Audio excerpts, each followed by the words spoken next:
এইটো খুব ভাল পদক্ষেপ হৈছে আৰু মই কৈছোঁ যে প্ৰত্যেকৰ মিটাৰ লগাই দিব লাগে, প্ৰিপেইড মিটাৰ লগাব লাগে আৰু আমি সেইবিলাকত প্ৰিপেইডত কাৰ্ড ভৰাই আমি নিজৰ যিটো পোহৰৰ ব্যৱস্থা আছে সেই ব্যৱস্থাটো আমাৰ নিজৰ পইচাৰে কৰিব লাগে।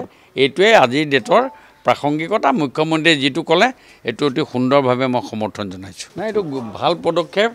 2007 চনত এছেম্বলিত যেতিয়া আমাৰ এইখন দৰমহা কমিটি যিখন আছিলে এমিউনিটিজ কমিটিখন, তেতিয়াও আমি এইটো কথা উলিয়াইছিলোঁ আৰু এইটো এটাতকৈ ভাল পদক্ষেপ হৈছে। মুখ্যমন্ত্ৰী মহোদয় এইটো তাৎক্ষণিকভাৱে 1 জুলাইৰ পৰা এইটো কৰাৰ কথা কৈছে। মইতো জনাত একদম অতি সোনকালে এইটো কৰিব লাগে। নহ'লে কি হৈছে, কি দেখা যায় কেতিয়াবা কি হয়, মানুহবিলাকৰ নেগলিজেঞ্চত নে অন্যমনস্ক হৈ থাকে, বাহিৰৰ লাইট এটা জ্বলি থাকে।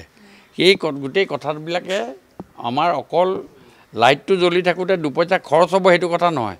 আমি 10 টকাত কিনি আমি 5 টকাত দিছোঁ, এই কথাটো আমি চিন্তা কৰা নাই। এইটো খুব ভাল পদক্ষেপ হৈছে আৰু মই কৈছোঁ যে প্ৰত্যেকৰ মিটাৰ লগাই দিব লাগে, প্ৰিপেইড মিটাৰ লগাব লাগে আৰু আমি সেইবিলাকত প্ৰিপেইডত কাৰ্ড ভৰাই আমি নিজৰ যিটো পোহৰৰ ব্যৱস্থা আছে সেই ব্যৱস্থাটো আমাৰ নিজৰ পইচাৰে কৰিব লাগে। এইটোৱে আজিৰ ডেটৰ প্ৰাসংগিকতা। মুখ্যমন্ত্ৰীয়ে যিটো ক'লে এইটো অতি সুন্দৰভাৱে মই সমৰ্থন জনাইছোঁ।